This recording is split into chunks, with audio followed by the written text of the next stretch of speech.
Se solo nel 1901 è stata svolta la prima gara di bodybuilding mondiale, la cosiddetta The Great Competition, all'interno del Royal Albert Hall, bisognerà aspettare ben 57 anni prima che avvenga la prima gara di bodybuilding in Italia. E a organizzarla sarà niente poco di meno che lo stesso fondatore della prima federazione italiana di bodybuilding, cioè Tullio Ricciardi. E nonostante questa esibizione venga diverse volte citata già nei primi numeri di Cultura Fisica, rivista specifica del settore, se ne avrà una prima dichiarazione scritta nel numero di aprile del 1958. Lì verrà dichiarato che il concorso, nominato Mister Italia, verrà svolto i primi giorni di ottobre dello stesso anno all'interno del Teatro Verdi di Firenze. Nel numero di luglio e agosto invece del 1958 verrà spiegato che per potersi iscrivere alla gara saranno necessarie 2 foto. Una frontale e una laterale, aggiungendoci una breve descrizione, quindi nome, cognome, misure corporee, peso, eccetera, e inviare il tutto via posta. La richiesta passava a una giuria e se ti andava bene lo avresti saputo 15 giorni dall'inoltro della domanda. Passano un paio di mesi e nel novembre del 1958 viene ufficialmente proclamata la gara, la sua data e dove si svolgerà. La gara, soprannominata Mister Italia, si svolgerà martedì 2 dicembre alle ore 21 all'interno del Salone del Parterre di Firenze. E la pesatura dei concorrenti avrà luogo nel club Tullio Ricciardi del Lungarno Amerigo Vespucci, numero 18, dalle 10 alle 12 e dalle 15 alle 17. E infine, dalle 17:30 alle 19:30, tutti i concorrenti dovranno già trovarsi sul posto della manifestazione. Dopo neanche un mese, quella data finalmente arrivò e si poté dare inizio così alla gara. Come andò la gara? Com'era organizzata? Beh, in totale ci furono 35 partecipanti, suddivisi in 4 categorie di peso. I pesi leggeri, quindi con un peso corporeo inferiore a 66 kg, i pesi medi, con un peso corporeo inferiore a 75 kg, i pesi medio-massimi tra i 75 e gli 85 kg, e infine i pesi massimi, cioè oltre gli 85 kg. Tutti concorrenti provenienti da appositi club affiliati o meno alla FIDCF. Tra i più importanti ovviamente abbiamo i vari club Tullio Ricciardi, un po' da tutta Italia, più quello capitale, situato a Firenze, il club Palestra Wader a Napoli, ma soprattutto il club Di Campo da Trieste, gestito da Giuseppe Di Campo e uno dei più temuti, prevede i suoi atleti molto forti e detentori di diversi record nelle alzate principali.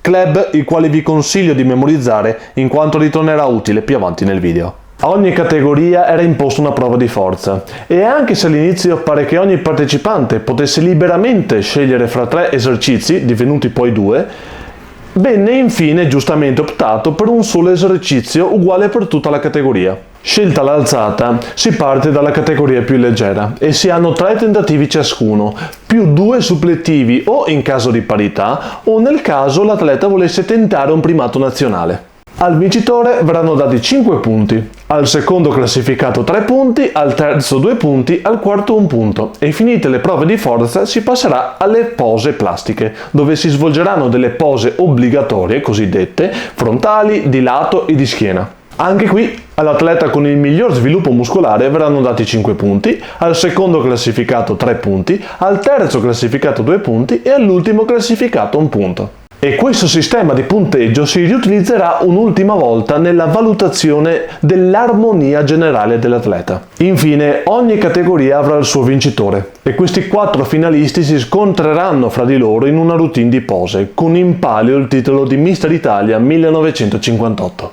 Il tutto davanti a una giuria, la quale si può dividere tranquillamente in 2 sezioni. Quella tecnica, composta da capi palestra o rappresentanti FIDCF, nel ruolo di rappresentanti regionali, uno per ogni regione che ha voluto partecipare alla competizione, di cui Giuseppe Di Campo nel ruolo di rappresentante della regione Veneto, ricordatevelo. E poi quella estetica, composta da 3 medici sportivi, un comandante del gruppo sportivo Fiamme Oro, un giornalista, un atleta di pallanuoto e infine un presidente dell'Associazione Italiana Cronometristi. Ora si può dare inizio alla gara. Si inizia con la categoria pesi leggeri, composta di 9 partecipanti, i quali si esibiranno nello stacco da terra. E nonostante un pari merito fra il triestino Cesare Xmiljan, il veneziano Rocco Vito e il torinese Zichitella Martino, tutti e 3 con uno stacco di 180 kg, A vincere la categoria sarà il fiorentino Castellani Paolo, il quale li batterà nella routine di pose. Si passa adesso ai pesi medi, con 11 partecipanti, e a vincere questa categoria sarà un altro fiorentino, Tullio Ricciardi, sia nelle prove di estetica, le prove di posing, sia nella prova di forza, con un ben 97,5 kg di distensione in avanti. Esercizio che, nel caso non lo sappiate, una volta era la terza alzata obbligatoria del weightlifting,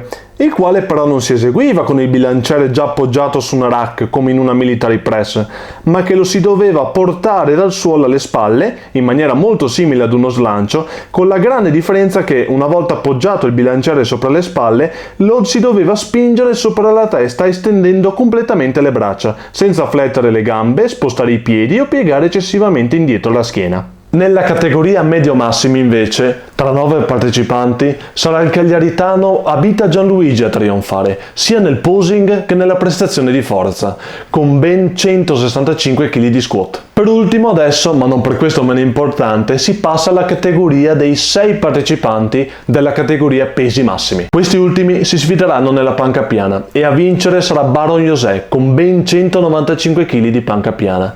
Chili che però non saranno sufficienti a fargli vincere la categoria, la quale verrà vinta però da un altro triestino, un tale Salvino Mileto. Ci si presta adesso all'ultima fase della gara, dove i 4 finalisti si esibiscono un'ultima volta con un'ultima routine di pose, tutti desiderosi di diventare il primo campione italiano di bodybuilding. Finita quest'ultima parte della gara, le due giurie si confrontano ed emanano un verdetto, elencando la classifica e il vincitore assoluto.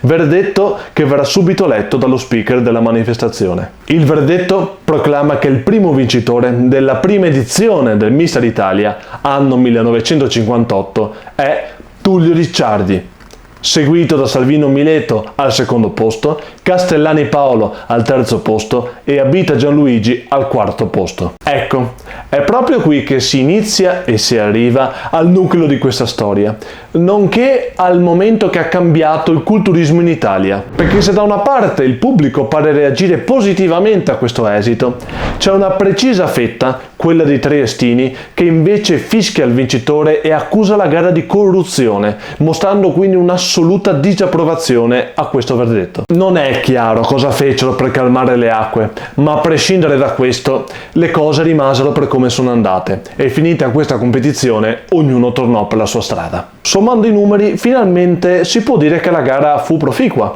perché diede finalmente all'Italia la possibilità di far parte della selezione per il titolo di Mister Universo, titolo all'epoca più prestigioso in assoluto, in quanto internazionale nel mondo del bodybuilding. E in più i riscontri positivi hanno dato già avvio alla realizzazione della prossima edizione per il 1959. Nonostante questi grandi traguardi però, quella precisa fetta di pubblico che condannò il vincitore e la sua federazione decise anche stavolta di non rimanere in silenzio e di continuare a protestare. Questo perché, come era logico pensare, un evento del genere non mancò di certo nelle pagine di riviste o testate giornalistiche perlomeno locali del periodo. Ad esempio, la testata giornalistica fiorentina intitolata La Nazione scriverà 2 articoli sull'argomento. Abbiamo Mister Italia, non che ce ne fosse molto bisogno, ma già che c'è bisogna prenderne atto. È un giovane atletico con incredibili fasci di muscoli che guizzano sotto la pelle lucida di olio come serpenti chiusi in un sacchetto di celofan. Mister Italia, se fosse abbronzato,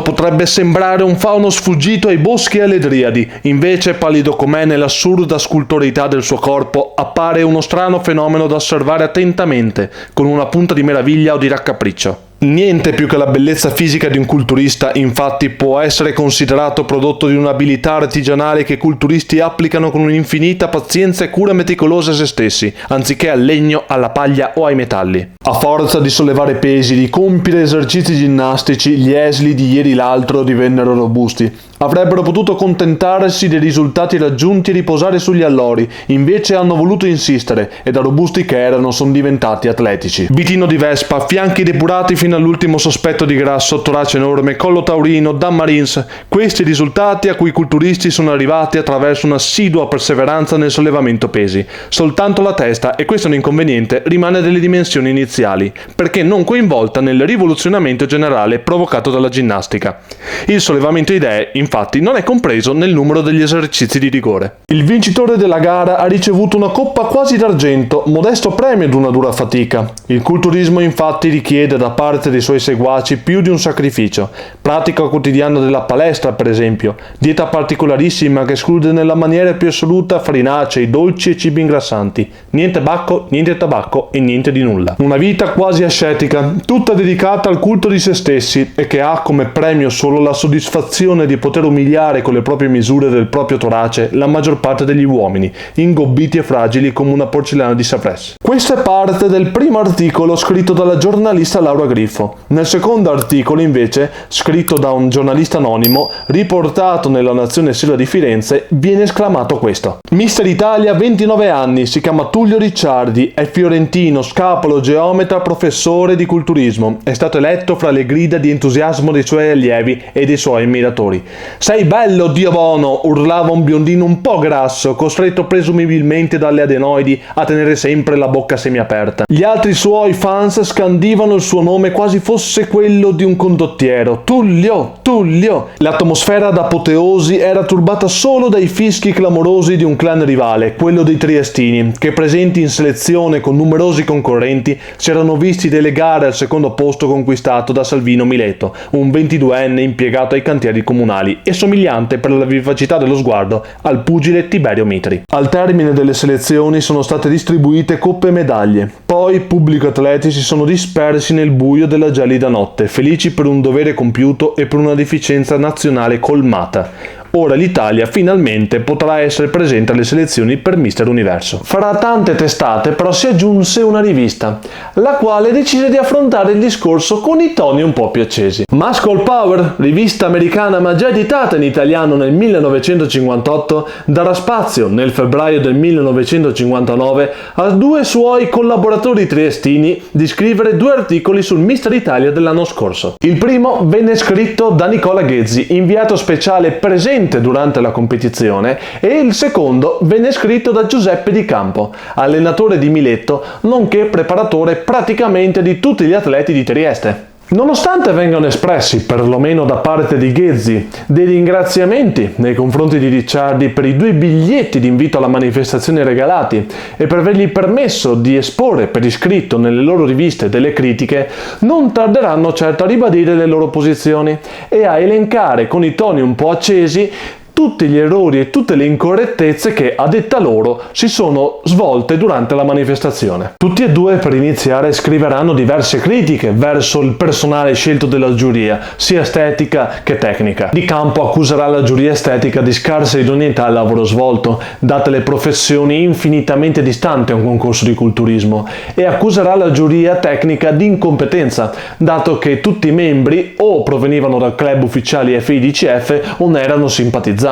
Nicola Ghezzi continua aggiungendo delle lamentele sia sul fatto che, a detta sua, non sia stato utilizzato un bilanciere olimpionico nelle prove di forza e sul fatto di come siano state posizionate le luci sul palco, descritte come messe in maniera così irrazionale da mettere gli atleti in posizione al centro del palco, impedendo così alla giuria di poter vedere le gambe. Sia Di Campo che Ghezzi passeranno in definitiva le accuse di corruzione, specialmente in 2 episodi. Quello di non aver dato a Zichitella la vittoria nella propria categoria, impedendogli anche un'ulteriore prova di forza con una scusa futile sul tempo, e il secondo, ovviamente, quello di riconoscere Tullio Ricciardi come vincitore della gara a discapito di Salvino Mileto, a detta loro il vero campione, il vero atleta meritevole di ricevere tale titolo. Accusa che pare fosse perfettamente condivisa dall'intero pubblico, in quanto, sempre a detta loro, quando venne emanato il vincitore, tutti, compresa la fidanzata di Ricciardi, reagirono con fischi e insulti verso il vincitore e verso chi lo sosteneva,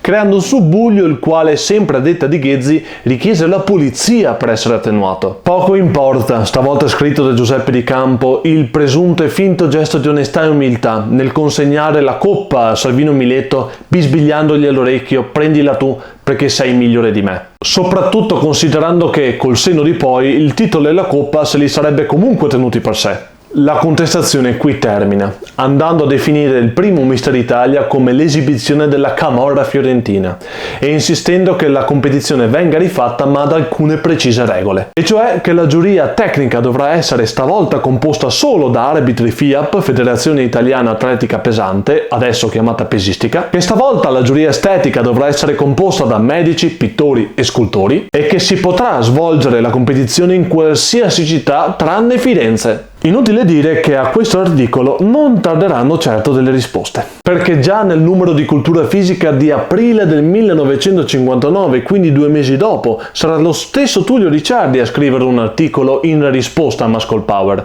e inizierà proprio da Nicola Ghezzi, definendolo un atleta dall'imbarazzante sviluppo fisico e chiedendogli una spiegazione, dall'alto della sua sapienza e conoscenza pesistica e culturistica, su che concetto avesse lui di bilanciere olimpionico, dato che nella gara il bilanciere fosse palesemente olimpionico. Oltretutto Ricciardi ribadisce sempre nell'articolo quanto sia stupito del fatto che, nonostante tutti i giornalisti presenti in sala, di tutti i giornali che abbiano parlato di questo avvenimento, di questa manifestazione, loro siano stati gli unici a riportare un subbuglio di tali dimensioni da richiedere l'intervento della polizia. Finita la parentesi con Nicola Ghezzi, Ricciardi prosegue e passa a Giuseppe Di Campo, andandolo a descrivere essenzialmente come un panzone. Sul discorso della giuria tecnica accusata di incompetenza, Ricciardi spiega che solo 3 dei 7 rappresentanti provenivano da palestra e fidi ICF, andando a spiegare che è normale andare a recuperare i propri rappresentanti di palestra se nessun altro rappresentante di nessun'altra palestra al di fuori della federazione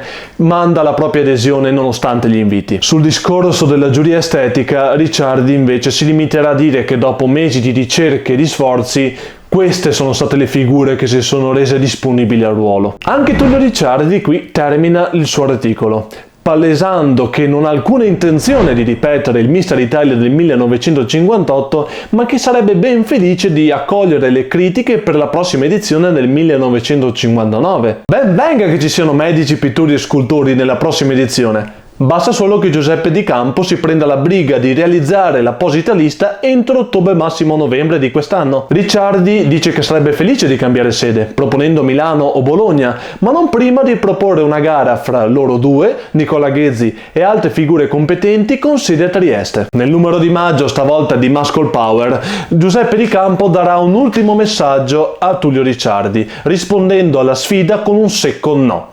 Questo perché, testuali parole, non voglio vederla neanche in fotografia. Lo accuserà di essere un bugiardo, lo accuserà di essere un pessimo atleta, sia come culturista che come pesista, data l'esecuzione utilizzata nelle distensioni in avanti, a detta sua nulla e per niente conforme al regolamento FIAP. Lo accuserà indirettamente anche di essere un pessimo preparatore, rinfacciandogli di non aver visto nessun atleta fiorentino svolgere uno scotto completo, ma solo fatto a metà. Ripeterà a Ricciardi di essere certo nell'aver visto la sua fidanzata di fare per Miletto e concluderà dicendo che comunque l'avere una pancia che gli sborda non gli impedisce di essere un bravo preparatore, andando a ribadire infatti sia la sua carriera come pesista e qualifica come allenatore FIAP, sia il fatto che, a differenza di quelli di Ricciardi, tutti i suoi atleti siano culturisti di prima serie o detentori di record, consolando però che preferirà partecipare volentieri alle prove di forza del Mister Italia, ma non il vostro, il nostro! Ed è questo il grande cambiamento. Perché quell'anno Mario Sbrizzi, Nicola Ghezzi e Giuseppe Di Campo decideranno di associarsi alla IFBB di Joe Weider e fonderanno la IFBB Italia,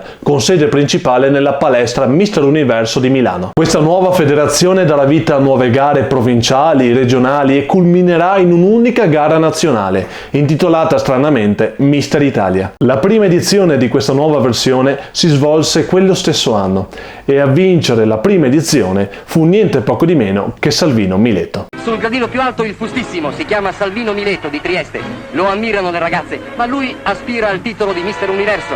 Niente fumo, niente vino e soprattutto niente donne. I muscoloni suoi non glieli sciuperà nessuno. Da lì le due federazioni, tantomeno i loro fondatori, né si parlarono né si incrociarono più. E con questo si può definire conclusa questa storia. Su chi ha ragione e chi ha torto è difficile giungere a una conclusione oggettiva. Mancano foto, mancano testimonianze utili per poter argomentare una posizione rispetto all'altra. Per il momento abbiamo solo sentito le opinioni dei diretti interessati, dei rappresentanti, non degli atleti. E questo è stato quello che sono riuscito a reperire. Se posso dire la mia, sono anche d'accordo che Miletto fosse superiore a Ricciardi, ma non credo che sarei arrivato né ad accusare la gara di corruzione né ad arrivare a tutto questo, oppure di palesare la mia disapprovazione al verdetto. Tuttavia questa vicenda, così come portò il bodybuilding nel nostro paese in maniera agonistica una volta per tutte, ne portò anche una sua realtà stavolta effettivamente oggettiva, che se vogliamo è presente tutt'oggi. E cioè che in fondo il bodybuilding sa essere una disciplina oggettiva quanto soggettiva. Lo è oggi e lo era anche ieri.